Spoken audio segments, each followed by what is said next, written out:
Inside the mailbox were bills from 7 years ago, marked urgent, open immediately. I hadn't been back since my brother Lewis's funeral.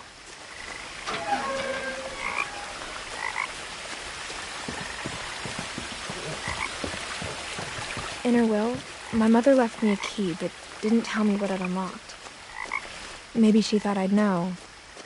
Or she thought that the mystery would be enough to bring me back.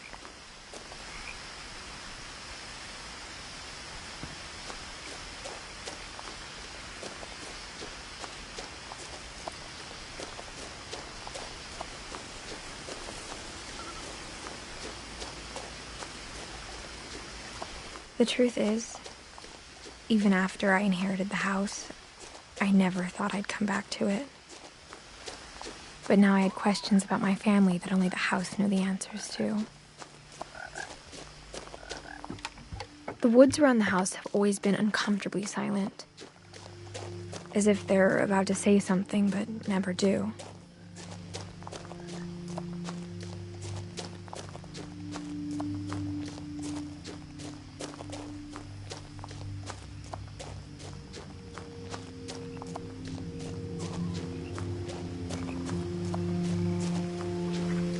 The house was exactly like I remembered it, the way I'd been dreaming about it.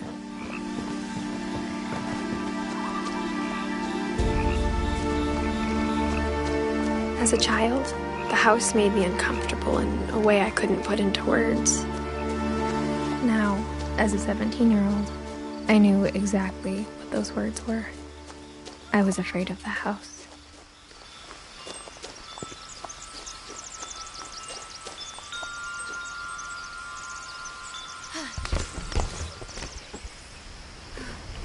Crawling through the doggy door used to be a lot easier when I was 11.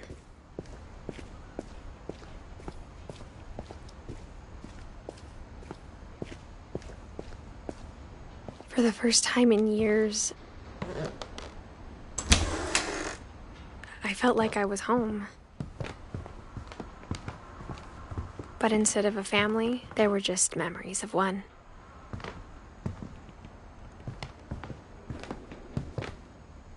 Like how after Lewis started working at the cannery, we all got sick of eating salmon. Except our cat, Molly.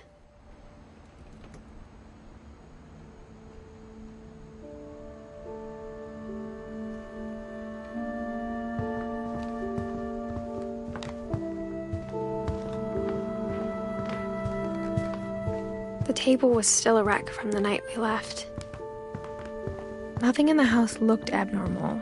There was just too much of it, like a smile with too many teeth.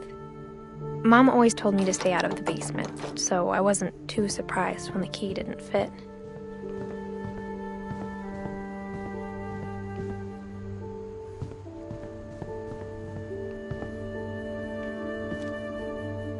After Milton disappeared, Mom sealed up all the bedrooms. Then Edie retaliated and drilled peepholes.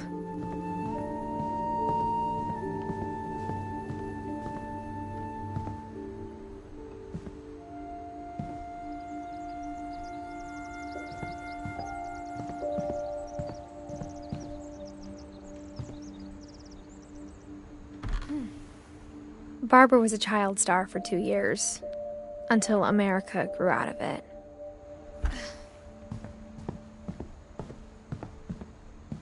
Whenever people ask me about my family, the first thing they always want to know about is Barbara. Mom must have locked the third floor stairs on the night we left.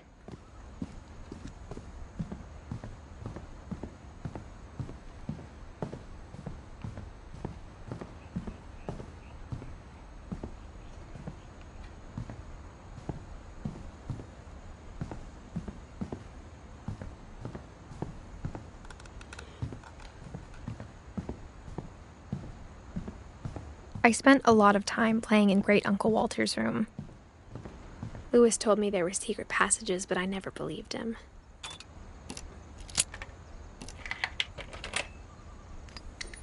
Turns out, my mom was really good at keeping secrets. Now it was time to find out what my mom had been afraid of. Reading this, maybe it sounds like I had a plan, but I had no idea what was behind that door.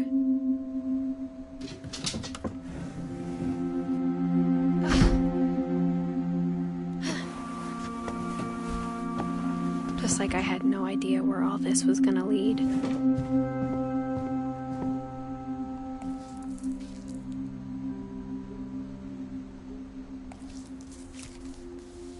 December 13th, 1947. Dear Diary, I'll be gone soon, but I wanted to tell somebody about what's gonna happen. It started when Mom sent me to bed without dinner. I woke up and I was starving, so I looked around for something to eat.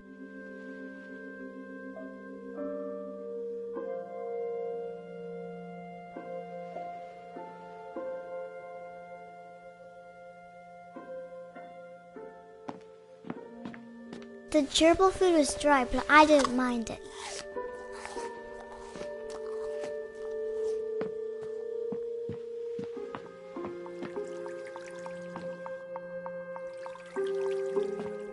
I thought about eating Christopher, but I held back.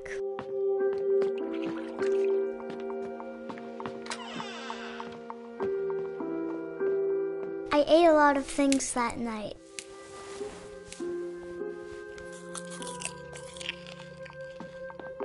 I kept eating and eating.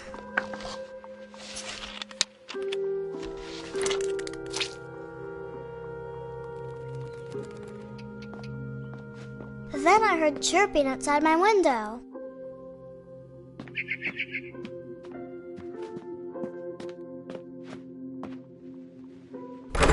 Mom, can I come out now? Sweetheart, it's late. Go to sleep.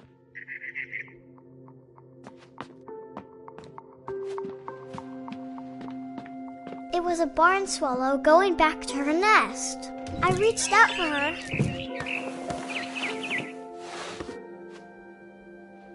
And suddenly, I was a cat. I tried to be quiet, but the bird was really scared.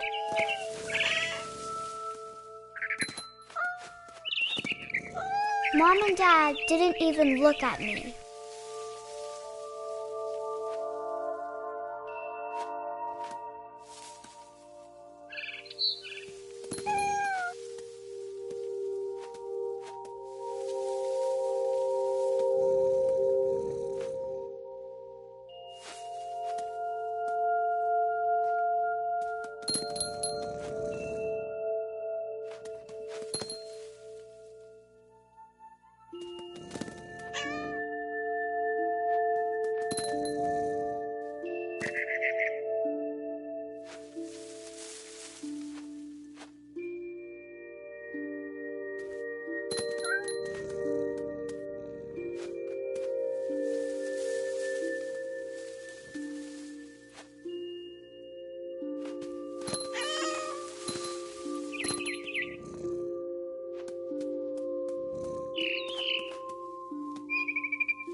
I jumped and I almost got her.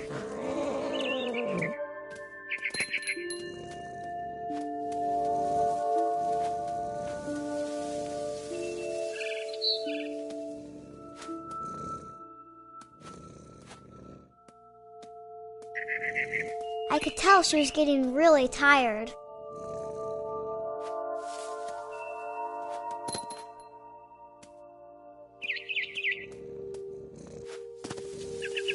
Now I was up in the big tree. I promised Dad I wouldn't climb it anymore. All I cared about was eating that mama bird.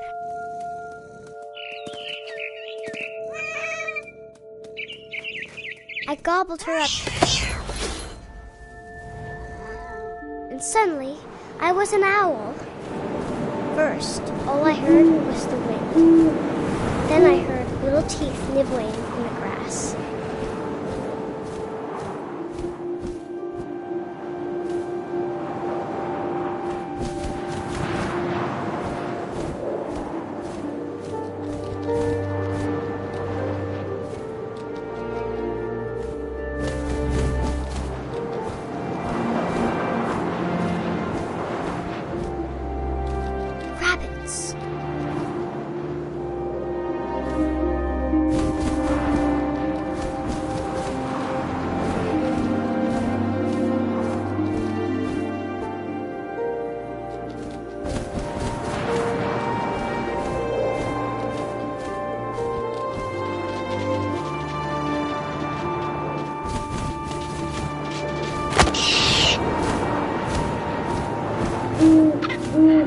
imagined his face looking up and seeing mine through my talons.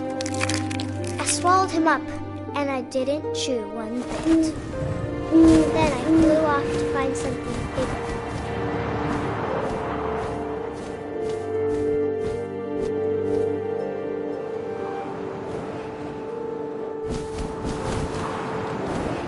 A mama rabbit.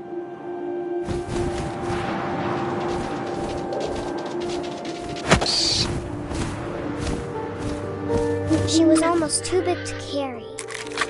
I started choking, but I couldn't stop eating.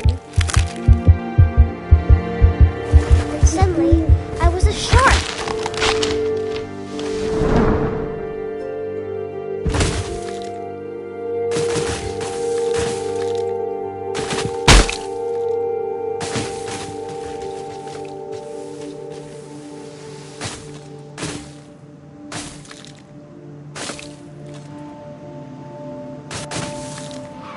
I rolled off a cliff and into the ocean.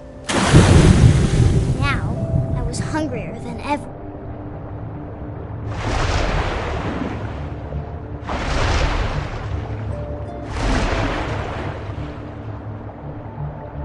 I wanted fat, juicy seeds.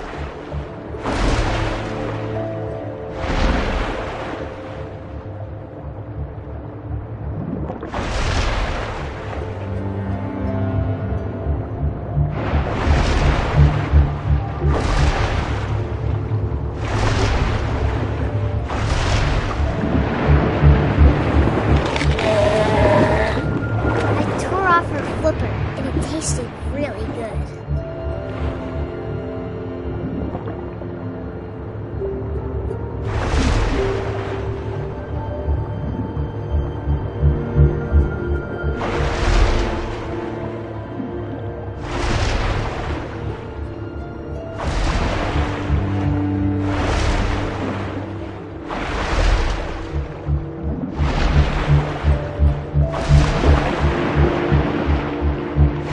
Grabbed on tight.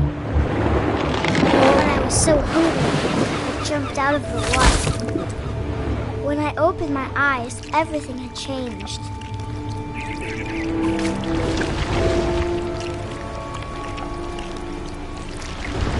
Now I was a monster, and I smelled people everywhere.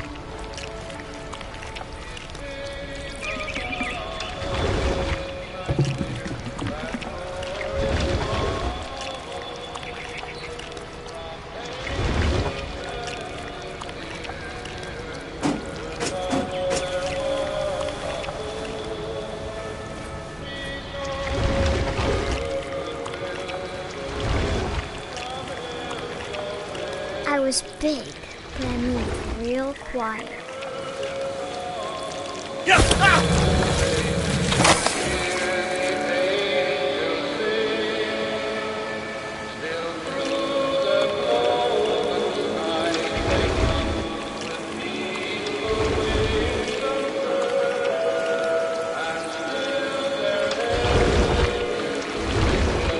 I wanted to stop, but also I didn't.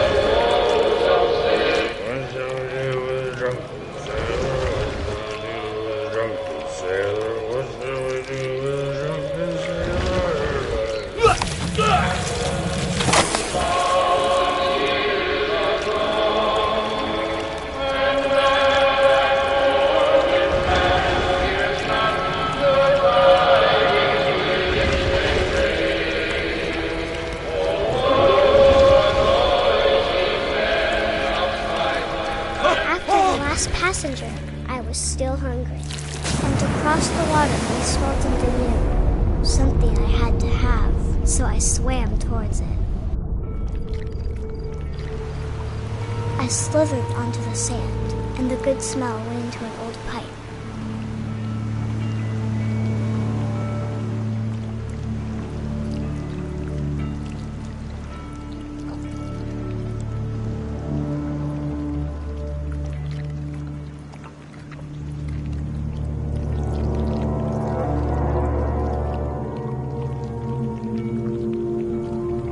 got closer and closer.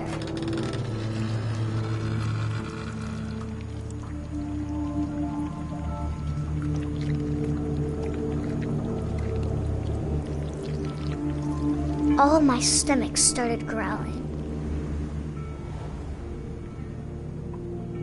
And suddenly, I was me again. I held my breath for a long time, but I couldn't hear anything. I think it's waiting for me to fall asleep. But it's not going to wait much longer. It needs to be, and we both know I will be delicious.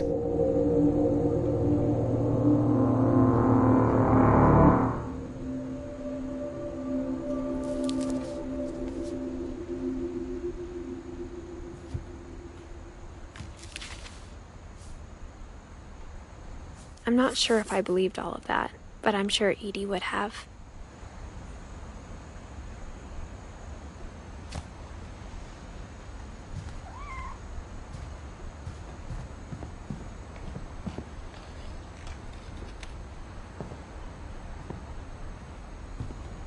I grew up looking at Molly's room through the Molly's peephole. gerbil had a tiny bedroom with its own even tinier gerbil cage.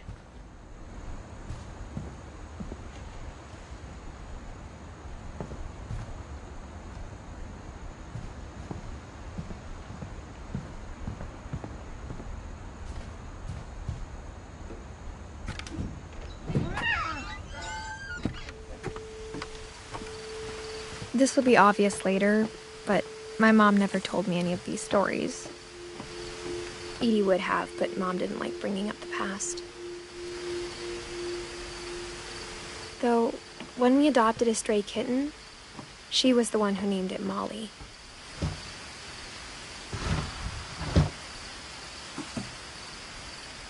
I spent a lot of time in Great-Grandma Edie's room.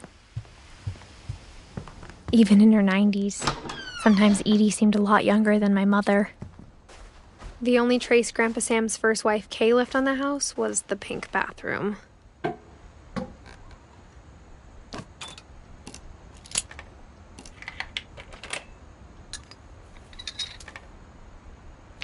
There's a secret in this bathroom.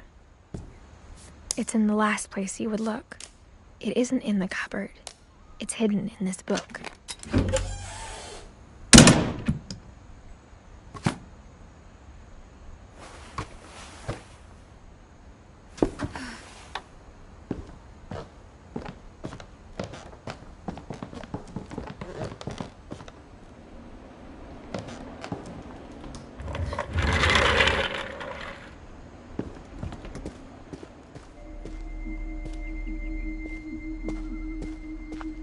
I knew Grandpa Sam had a twin,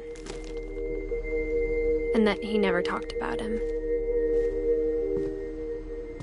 I guess my grandpa didn't like history any more than my mom did.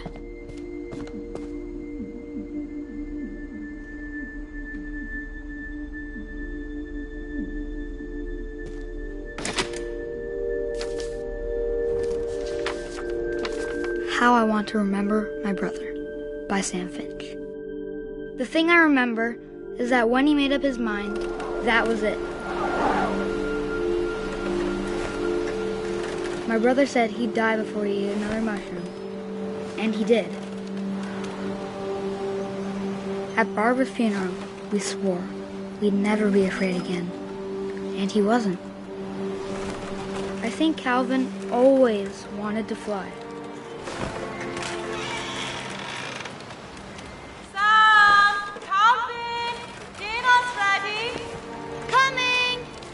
But that day, he finally made up his mind to do it. I told him going around was impossible. Maybe if I hadn't said that. Alvin, I'm not gonna tell you again. Maybe if the wind hadn't picked up. Then maybe he'd still be here. But I doubt it. I think he'd already made up his mind. That's what I want to remember about my brother.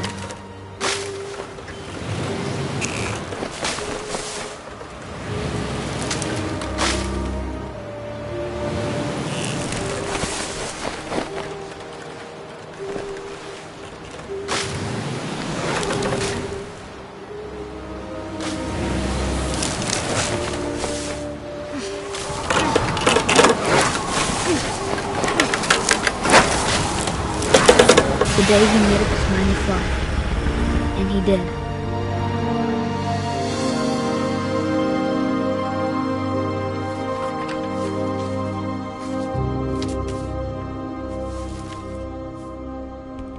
Calvin's story felt strangely familiar.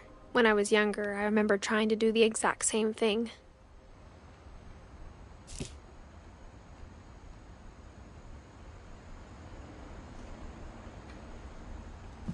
After the funeral, Edie roped off Calvin's half of the room. Mom said Grandpa Sam enlisted at 18 and never set foot in the room again.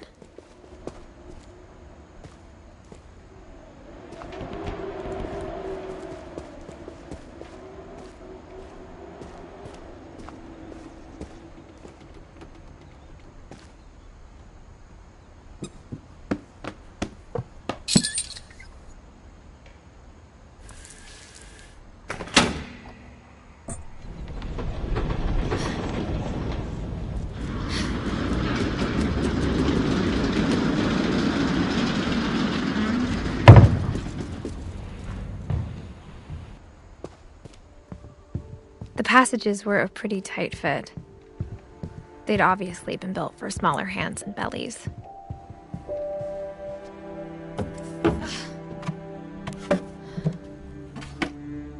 Growing up, I always thought of Barbara as a child star.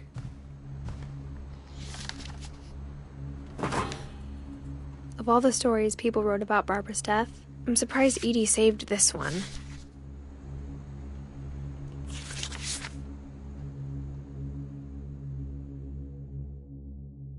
Old Jack here with another ghastly tale inspired by America's most unfortunate family. I'm calling it The Surprise Ending of Barbara Finch. As a child star, Barbara was famous for her scream. Now at 16, she was all washed up. A has-been. But in a lucky break, she'd been asked to perform her signature scream at a local convention for monster movie fans.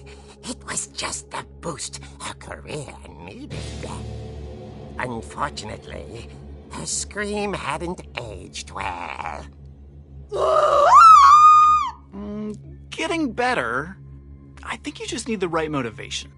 Her biggest fan and current boyfriend, Rick, was about to demonstrate when...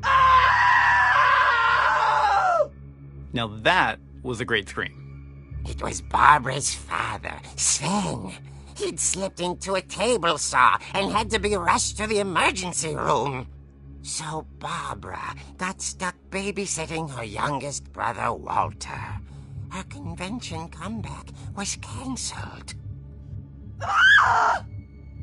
Okay, I'm hearing frustration, but I'm not hearing terror.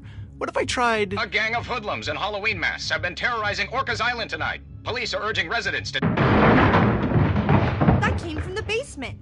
You're right! Also, I loved your delivery on that. Why is your basement door locked?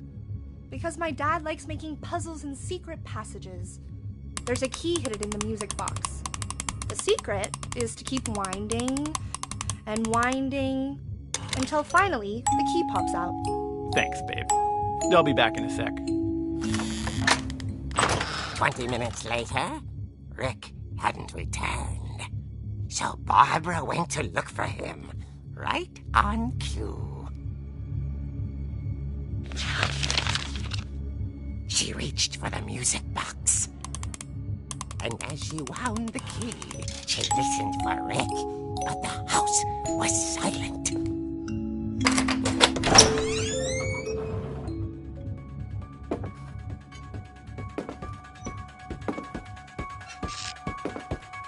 She found Rick's crutch and imagined the worst.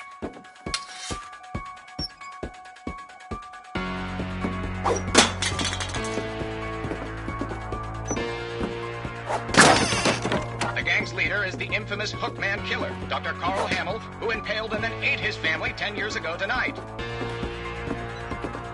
old fridge rattled and grew still. Oh dear! Oh! Rick?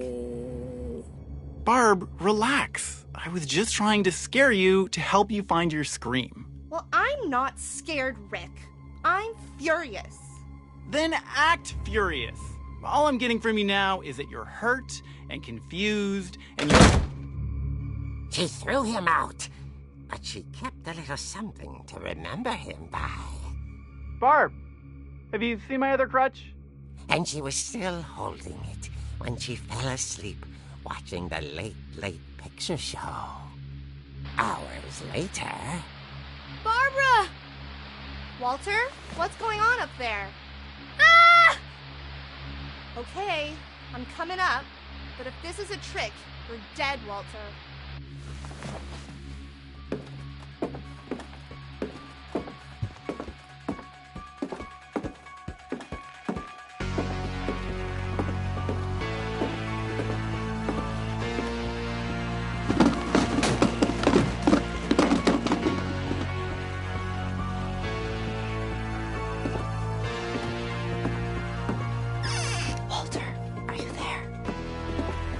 Walter had vanished, but his bedside radio was still on. Orcas Island police describe the man as 6 feet tall, with a steel hook for a hand. Residents are urged to lock all doors and windows and notify the police of any suspicious activity. Barbara turned, saw the hook man, and was speechless. He was quite smashing.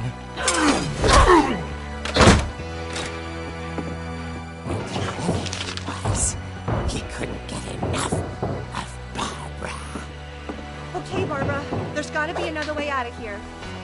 That night, she played her part beautifully.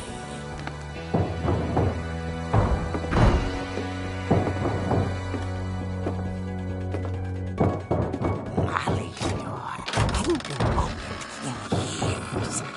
The hinges groaned.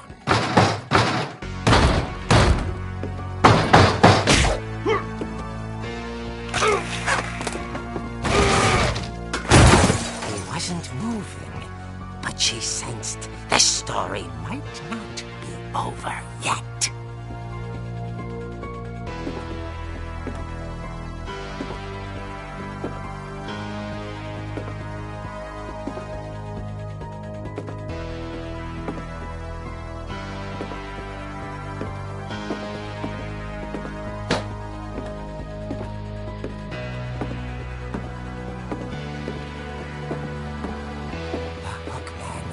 Vanished. She listened for his breathing, but all she heard was...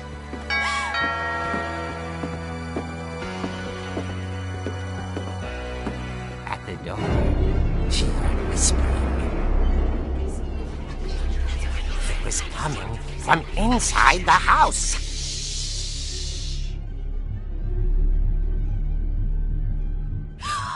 Oh dear. The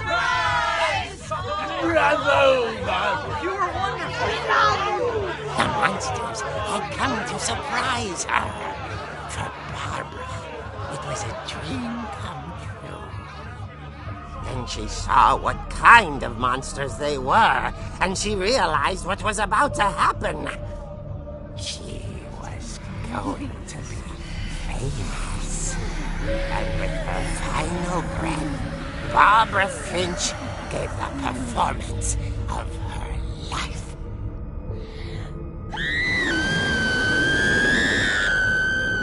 I wasn't there myself, but I hear Barbara was magnificent. Poor girl. She had a taste for stardom.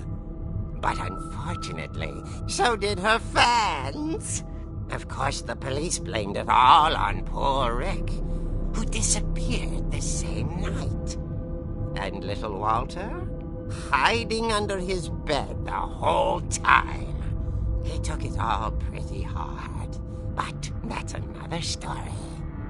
As for Barbara, locked inside the music box is all they ever found of her. Her ear. Now that's what I call a real eerie tale.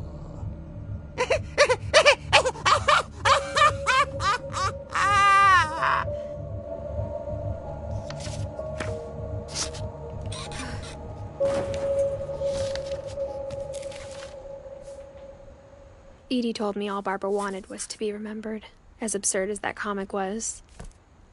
Maybe what Edie saw was a happy ending.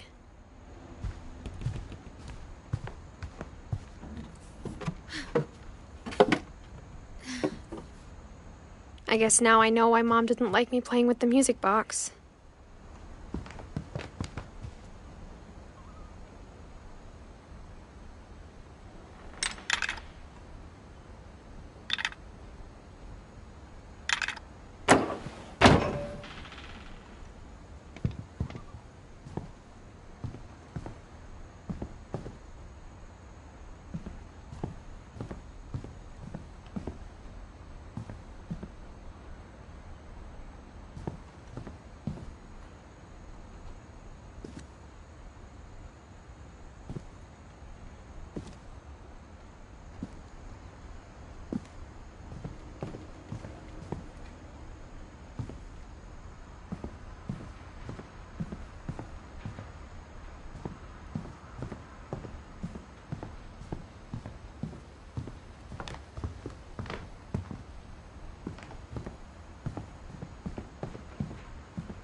Mom said the basement was off limits, unless I wanted another tetanus shot.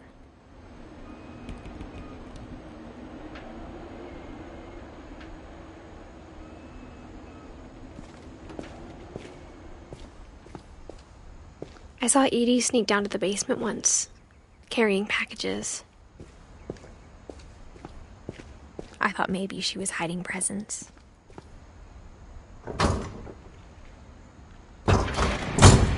It turned out she was hiding a lot more than that.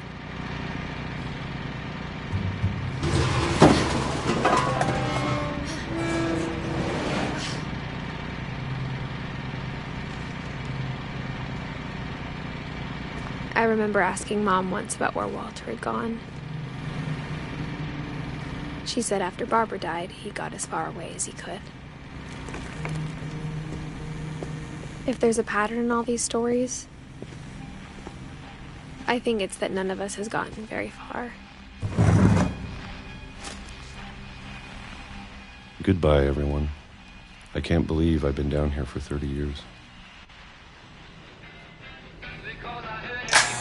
On that first day, after the shaking started, I didn't think I'd survive a week.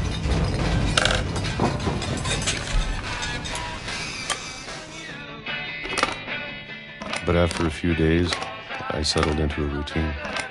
That's what kept me sane. Having a schedule, living for today. I always expected to be dead tomorrow. But if you wait long enough, you get used to anything.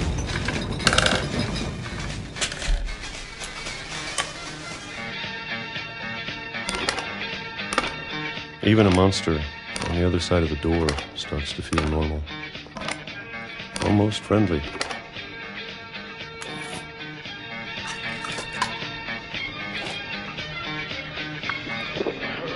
And then one day, everything just stopped. Whatever that thing was, it was gone. Maybe you got tired of waiting. Or maybe I just got tired of being afraid.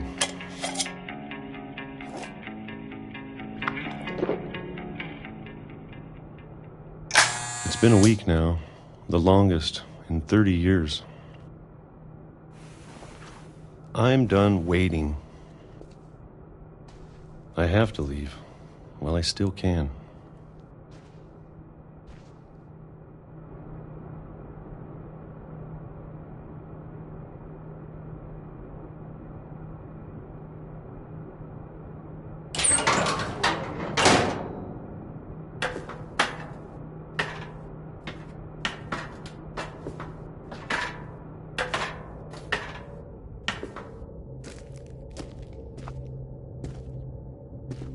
I know it's out there, somewhere. Whatever killed Barbara and Molly and Calvin. Maybe this is all a mistake. But I need to stop living the same day. Even if it kills me.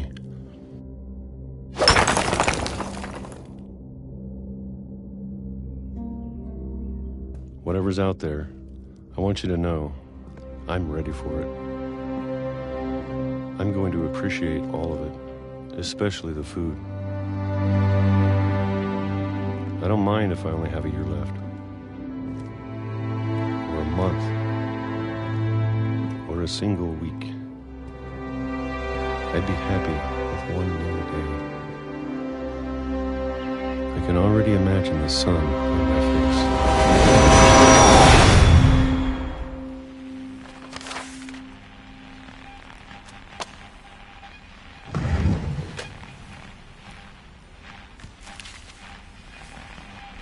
Walter died when I was 6. I can't believe my mom never told me he was down here. I'm sure my mom was trying to protect me.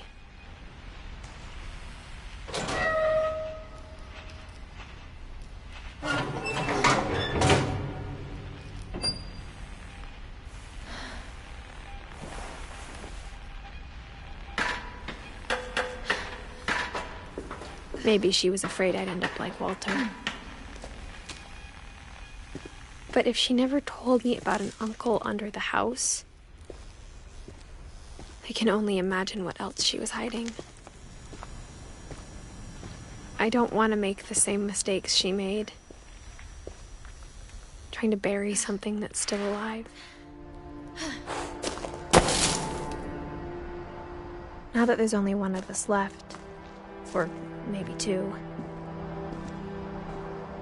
I thought it was time I heard the stories for myself. And found out what happened to everyone else. But now I'm worried the stories themselves might be the problem.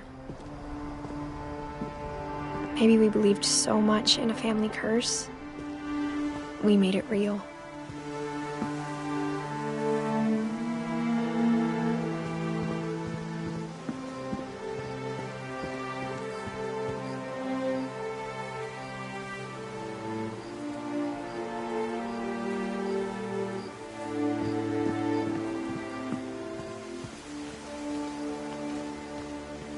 I don't know if I should even be writing this.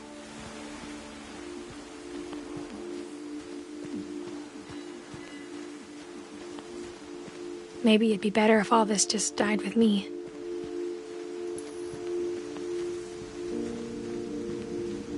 But I thought you should know about your family.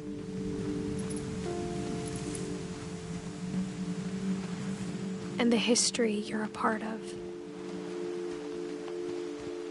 Though to be honest, I feel as lost as you probably do right now.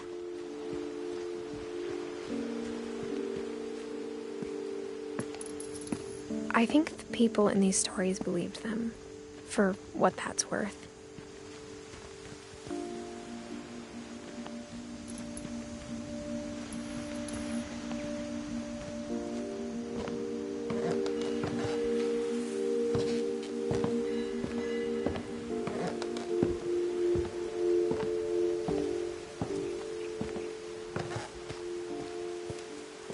you look at the house, that history of imagination and stubbornness and madness, any of it seems possible.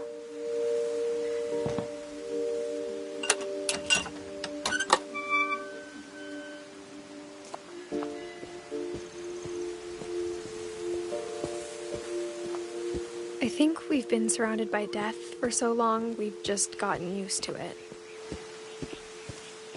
What kind of family finishes building a cemetery before starting the house?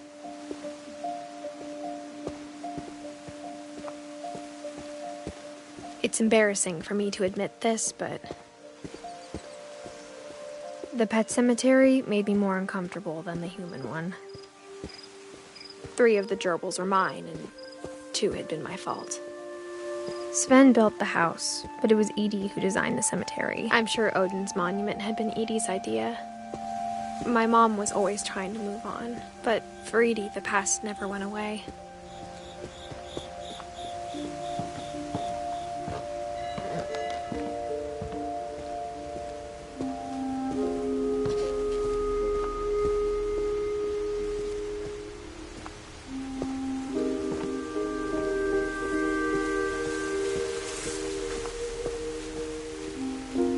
There's so many things I wish I could ask my mom now.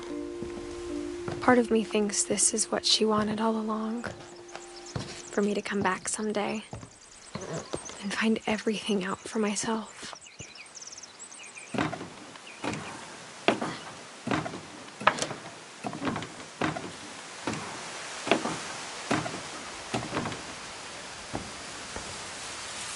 But looking back on it now, if she told me there was going to be so much climbing, I never would have come when I was 22 weeks pregnant.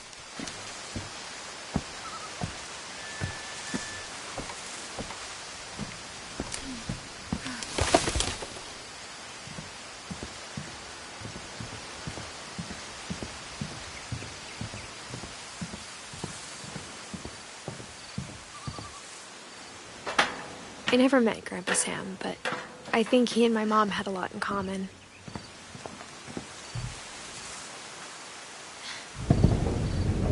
They were both pretty intense.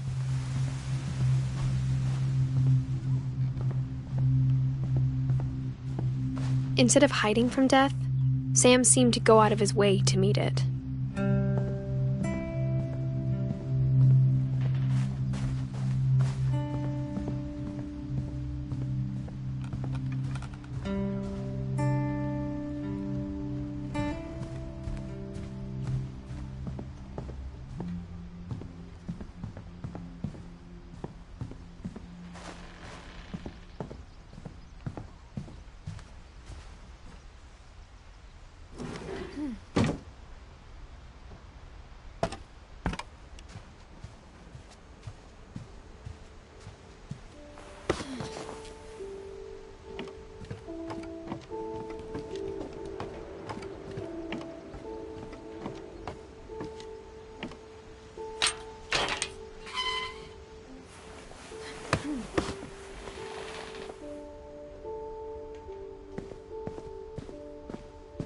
I can't imagine my mom ever writing poetry, and yet... A poem for Gus, who always said the wedding was a bad idea. Our father never hit us kids, at least not very hard, before the day my brother said with teenage disregard that he'd be dead before he'd see a wedding in our yard.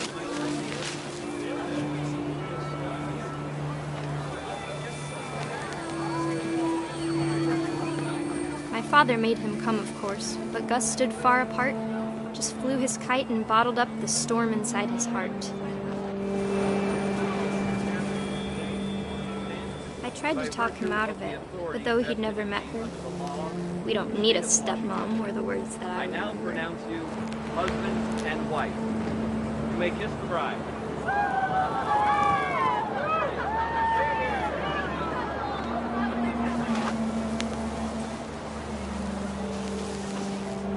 When the time for photos came, Dad ordered him to come here. But Gus declined, and as a sign held up his middle finger.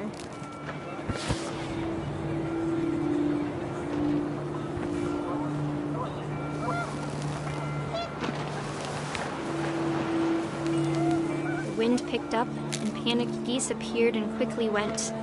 But all the humans did that day was go inside the tent.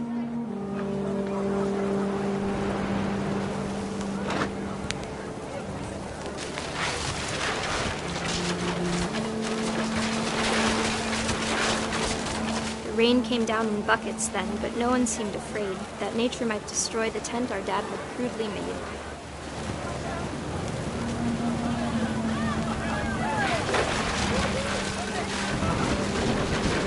The thunder sounded much too close and full of angry power, but all my father said to this was, "Make the music louder."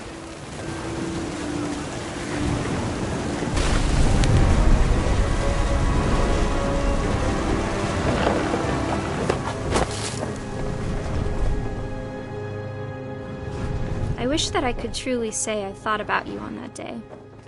Out there on the beach alone, just you, the wind, the sea, and foam. But I didn't, until we found you.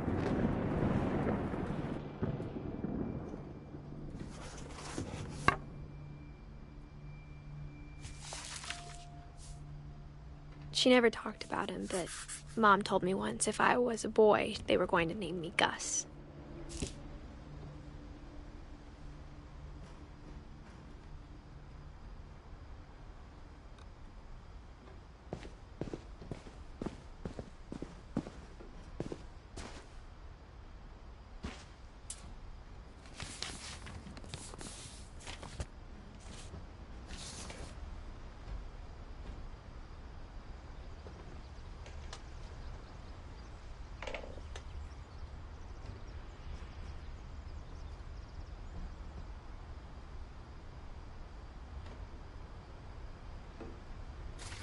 Dear Kay, do you remember the way Gregory used to laugh when he thought he was alone?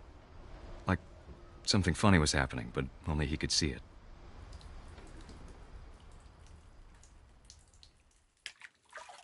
I think he saw things the rest of us don't.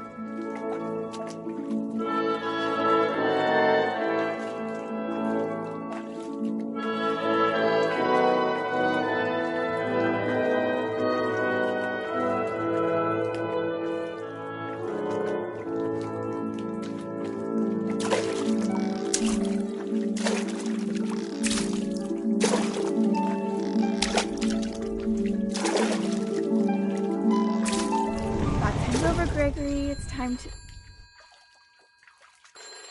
Hold on, sweetie. Hello? Sam, I told you I don't want to talk right now. I wonder what he saw.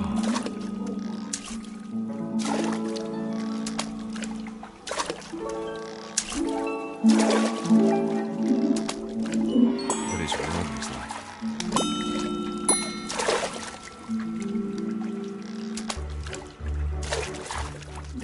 He reminded me so much of Calvin. Lost in his imagination. Whatever it was he saw, it sure made him happy.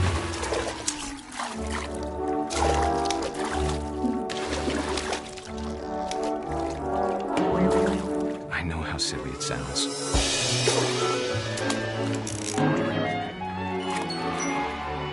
But I worried about a baby being too happy. But I could feel her slipping away. Sorry about that, Gregory. I know you did everything you could. Maybe if I hadn't called that night. Damn it. Hold on, I don't want Gregory to hear this.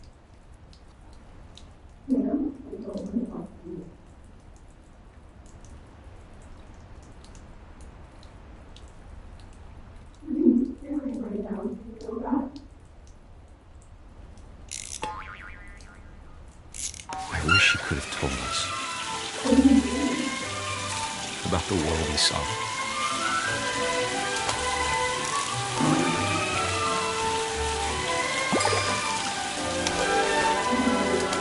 There's so much I don't know. understand about Gregory. About everything.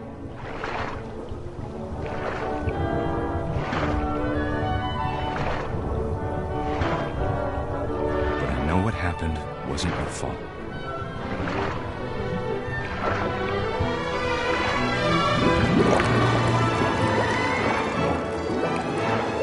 I'm sure he's happy.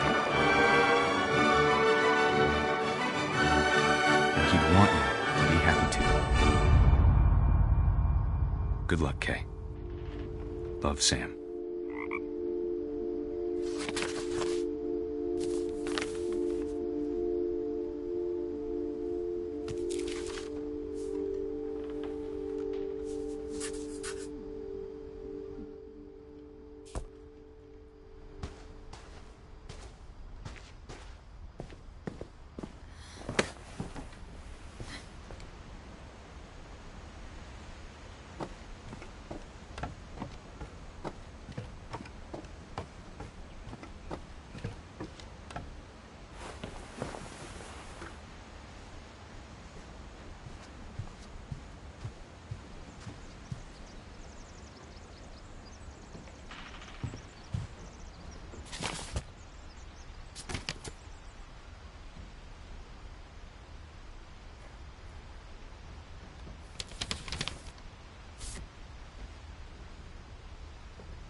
Dawn, I promise, you'll never forget this weekend.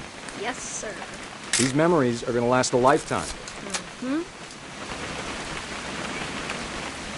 Am I gonna have to shoot anything? It's a hunting trip, Dawn. Shooting is strongly encouraged. Perfect.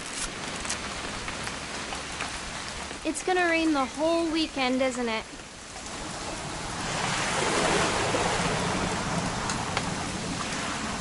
I will never forget this weekend, Dad. That's this. Okay, got it. I'm gonna take some pictures, okay? Just be careful. That camera's older than you are. Aw.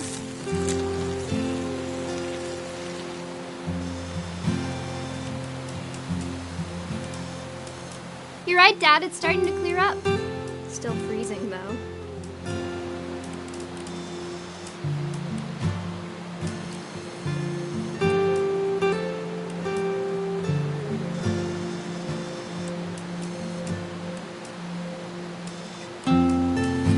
Definitely should not have drunk all that coffee. Hold still while I take a picture of you. I definitely won't be moving. Are you done yet? Does it sound like I'm done? Nothing quite like being outside. Hey! That's a keeper. Oop. A little more gas in the tank, I guess. I'm just saying, I'm not always gonna be here, Dawn. You'll need to remember this stuff, if you want to survive. I'll be fine, Dad. Dad! Good eyes, Dawn. Before you take the shot, let me get a picture of you. Dad, I... Just breathe. Turn off your imagination. Focus on your target.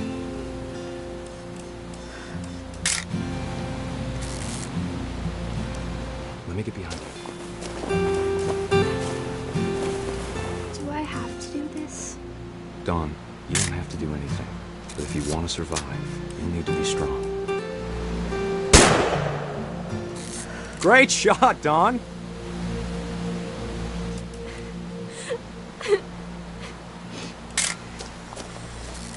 I'm proud of you, Dawn. Always remember that, okay? Dad, it's twitching. I think That's it's totally so... normal, Dawn. Just focus on the camera. Try not to think about... Dad!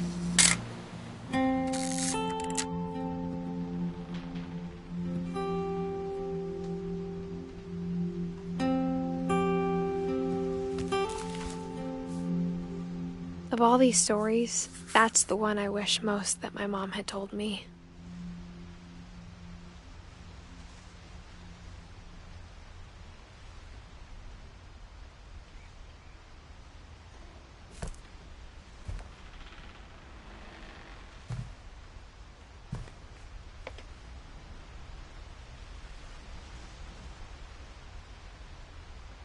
Sam spent his life shooting photos, but Mom said he got nervous being in front of the camera. I guess we're all afraid of something.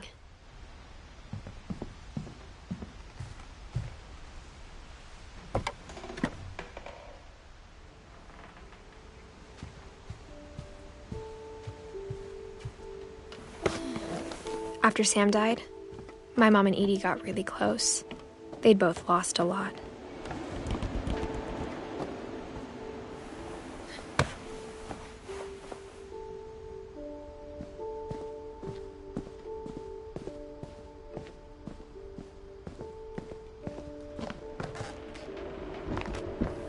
My mom moved up to the loft after her brothers died.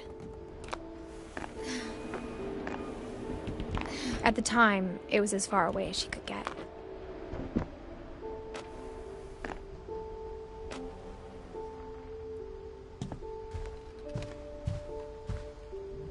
My mom moved to India a week after graduation and got a job teaching English. Louis was born a year later.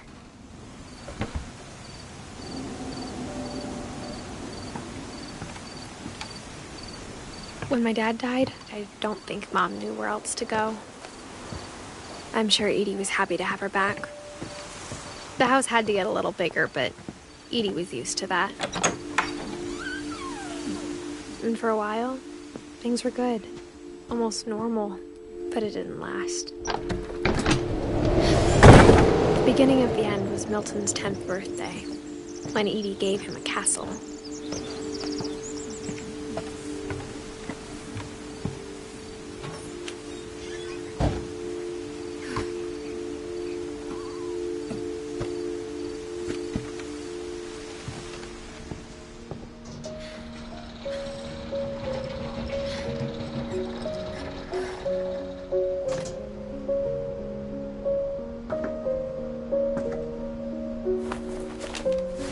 Milton Finch in The Magic Paintbrush.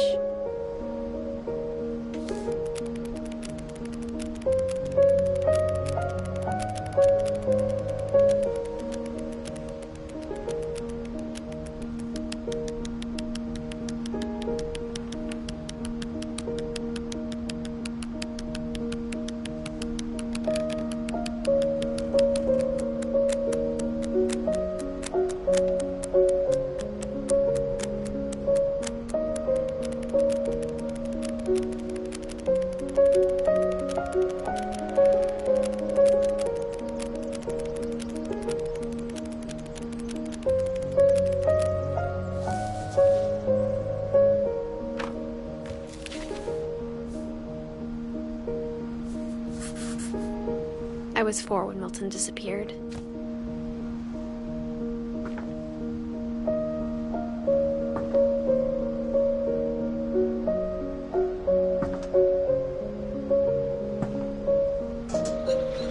Mom spent months searching for my brother. Then she sealed the doors.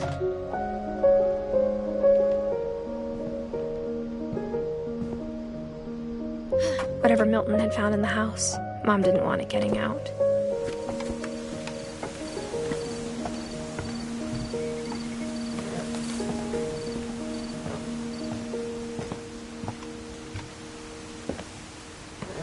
Mom definitely blamed Edie, but I think Louis blamed himself.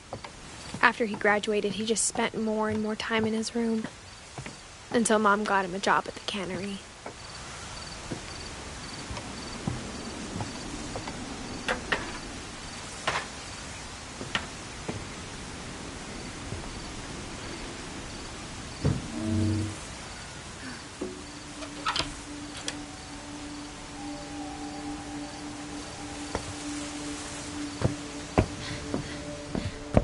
Louis's room smelled very, very familiar. That part of him lived on.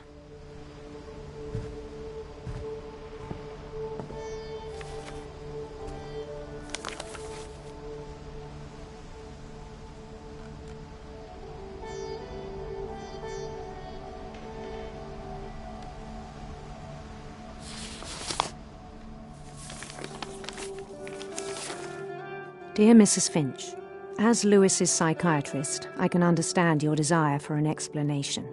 As I see it, the trouble began in January, shortly after we convinced your son to seek treatment for substance abuse. Newly sober, I believe Lewis first noticed the monotony of his daily life.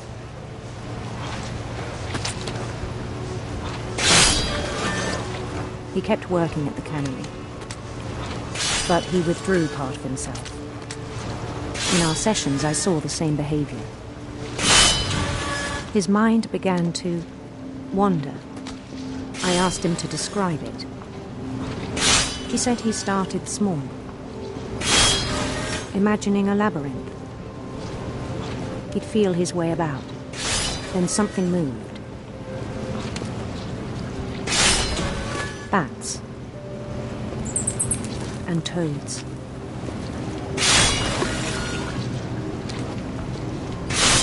And things that have not names. He knew it was all in his head. But he took it very seriously. I had hoped he'd find himself.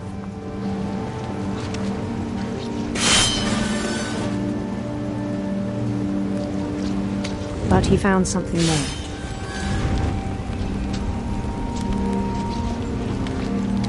I worried about him then, daydreaming at the cannery. I spoke with his boss.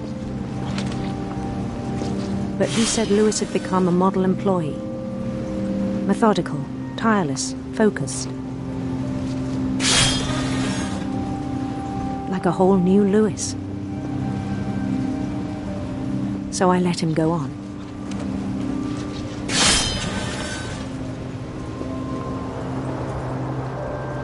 I even encouraged him. It seemed very promising at first. He told me he'd made a new friend.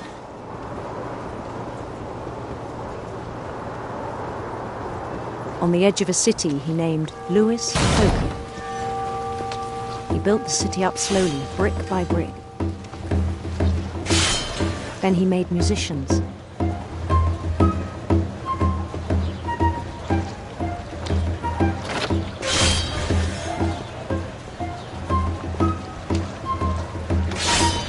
And songs for them to play. He talked about starting a band. And he was always humming something. Every day his imagination grew stronger. He no longer spoke at the cannery. But his chopping was as reliable as ever. Then one day it struck him that all the cheering crowds, even the stones under his feet, were all in his imagination. So he could do whatever he wished.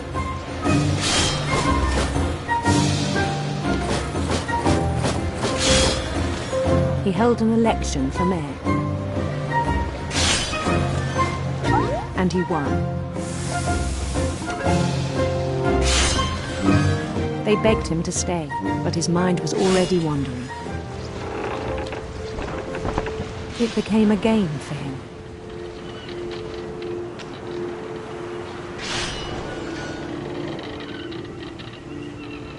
He'd conquer a city, then immediately push on. New Louisville.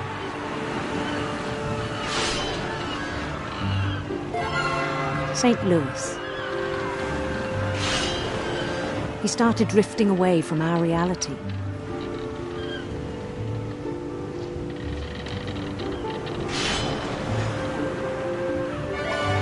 Minneapolis, until one day he forgot to go home from the cannery. Even as his mother pleaded with him, part of Lewis kept sailing on.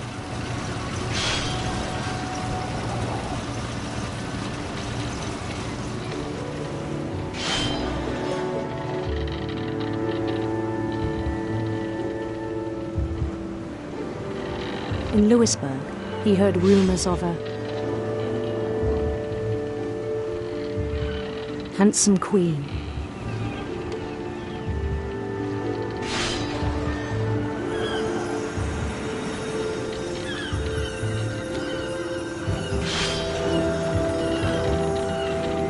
queen was on her own quest for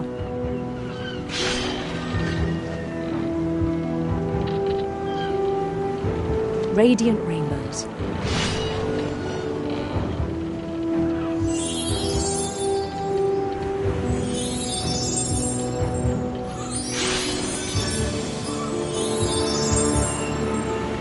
He followed the sound of her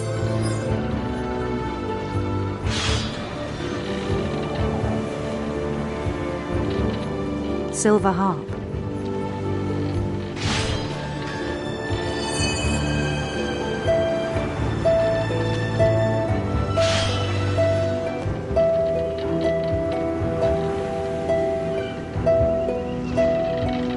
His chase led him to a golden palace east of the sun and west of the moon.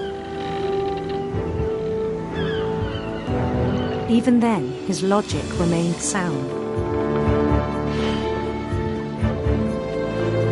He knew the world was all in his imagination.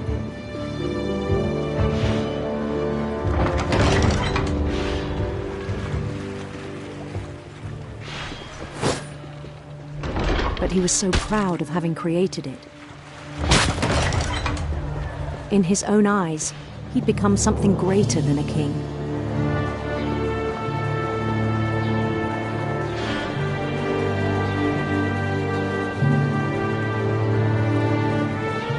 For someone who'd never known success in the real world, I think it was overwhelming. And then it struck him that the real Lewis was not the one chopping salmon, but the one climbing the steps of a golden palace.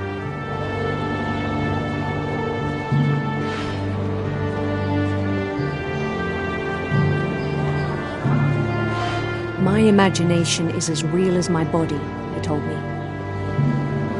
It was hard to argue with him.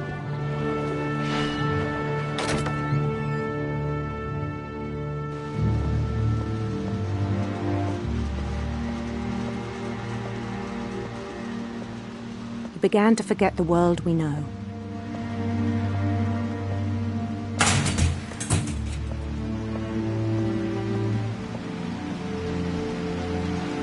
I think it pained him to remember Lewis, the cannery worker.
He began to despise the man with a royal contempt.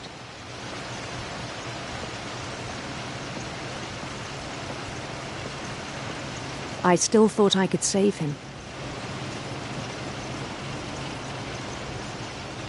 Even after he said he was being crowned king over all the lands of wonder.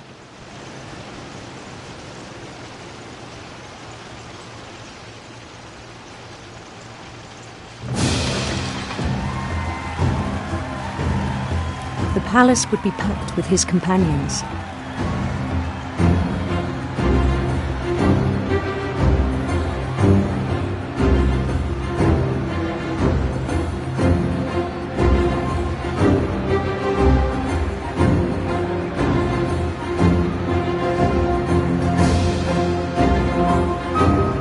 Including the wise Calico who'd insisted on inviting him.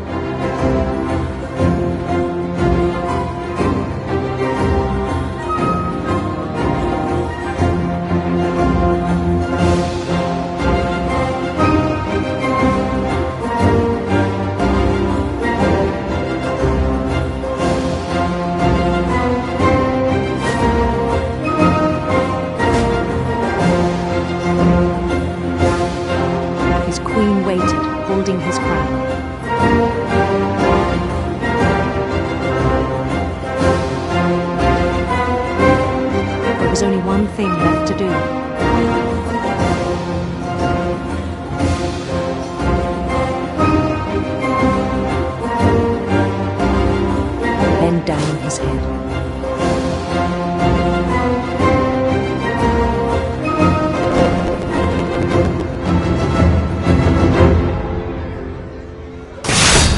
And the rest I think you know.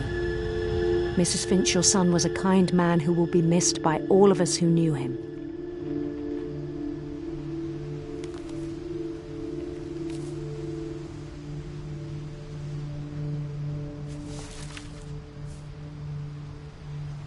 My brother was really cool. I wish you could have met him.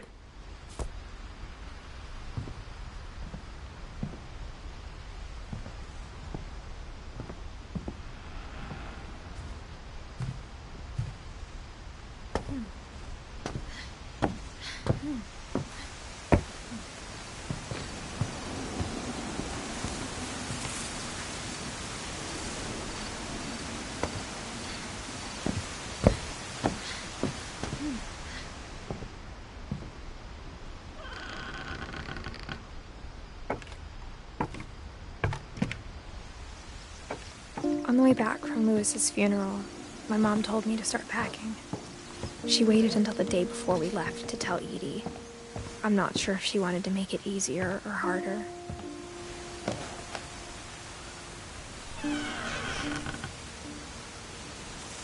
I wish we'd stayed.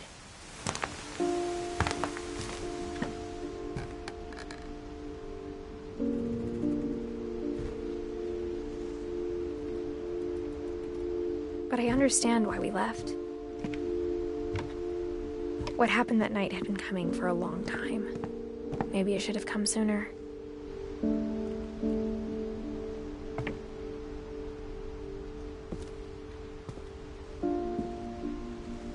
But it had to end one way or another. All that's left now is to tell you about that last night.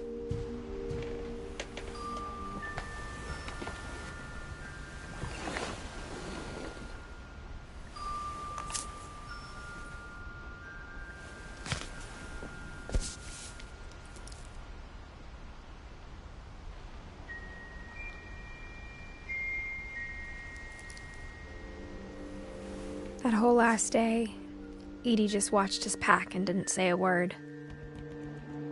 Until supper, when she raised her glass and said, "To our final night together, and all our final nights apart."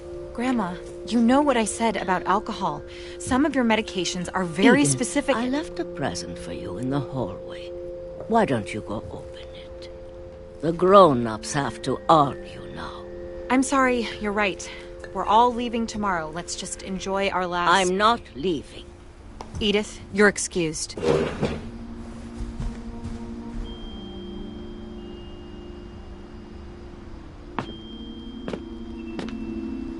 The power had been shut off that morning, but Edie always had plenty of candles. When my mom sealed the library, I don't think she knew about the other entrance. Or that Edie had a key to it.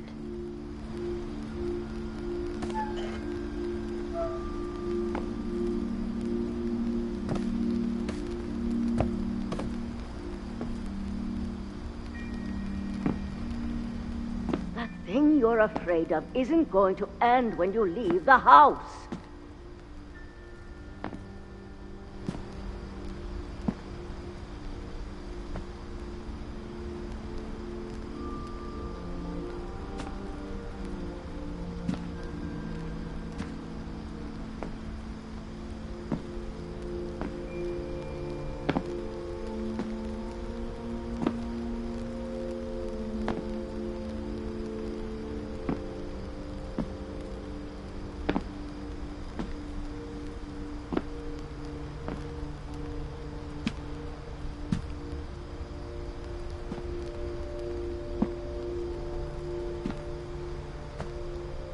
Edith has a right to know these stories.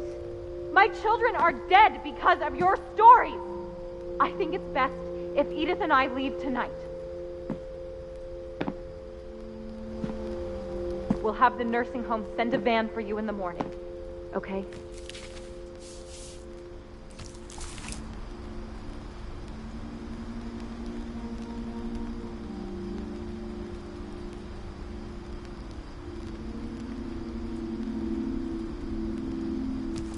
Dear Edith, there's so many stories I wish I could tell you, but there's only time for one. This is about what happened on the night you were born. That night, the tide went way, way out.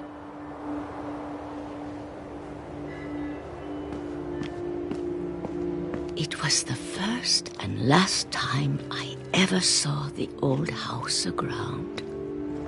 There'd been an earthquake out in the middle of the ocean. They called it the lowest tide in 1,000 years.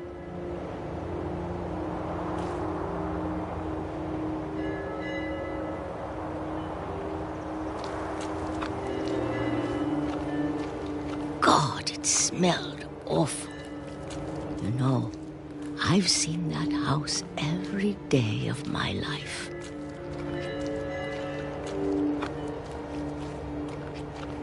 But I never thought I'd go back to it. When the fog rolled in, I lost my way.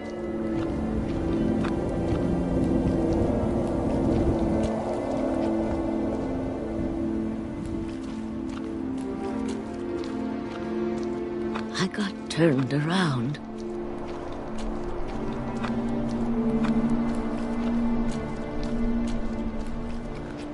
I started seeing things.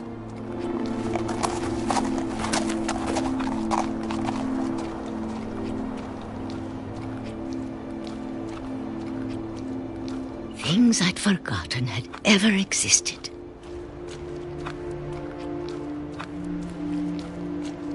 But when I saw them, they felt like old friends. That night, a lot of things came back to me. Or maybe I came back to them.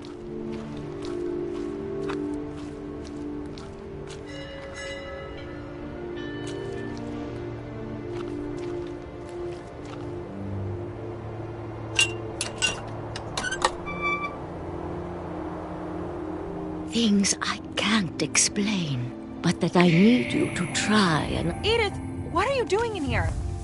It's mine. Edith! Mom, you're gonna rip it! Let go!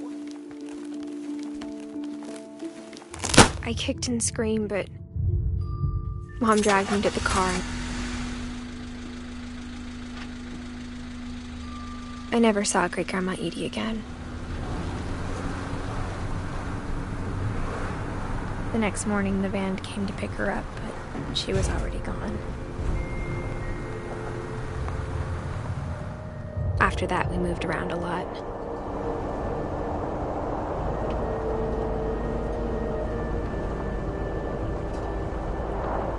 We both tried to make the best of it.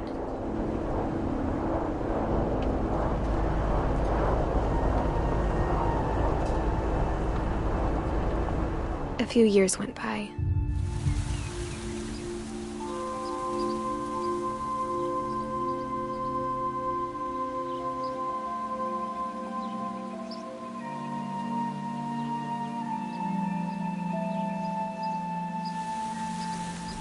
My mom didn't like to talk about it, but she started getting sick a lot. The rest happened pretty quickly.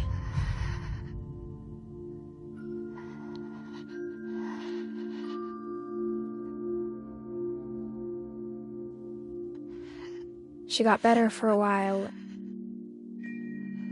and then she didn't.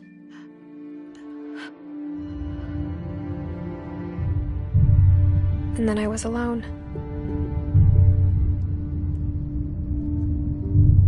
The last Finch left alive.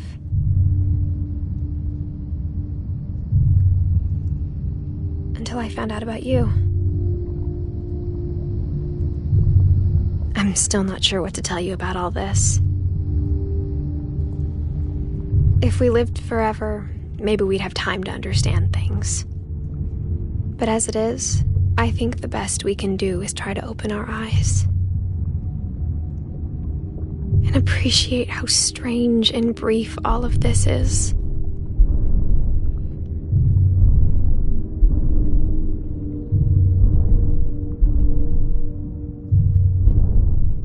This journal was supposed to be for you.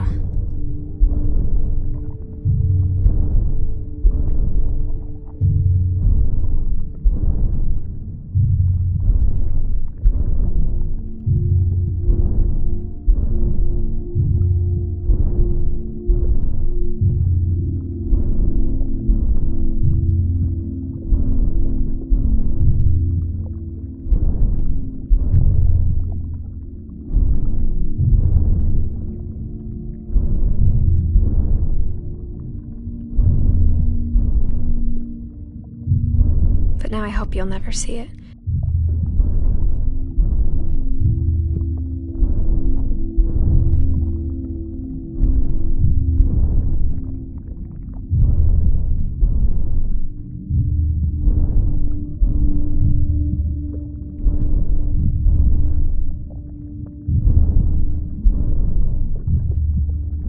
I just want to meet you.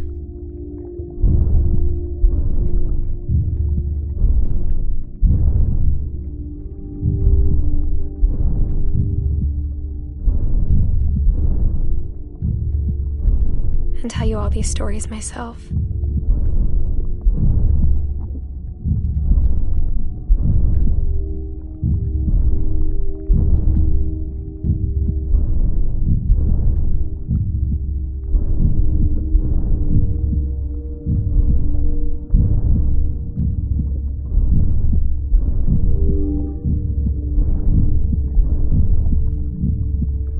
But I guess if you're reading this now,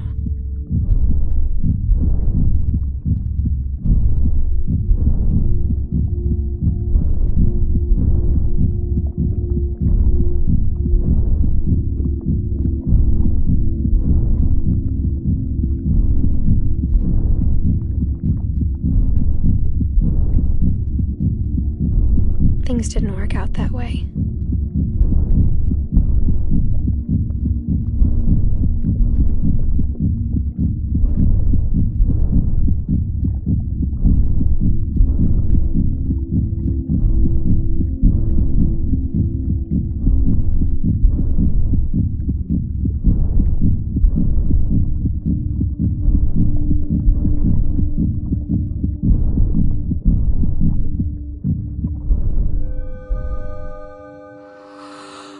This is where your story begins.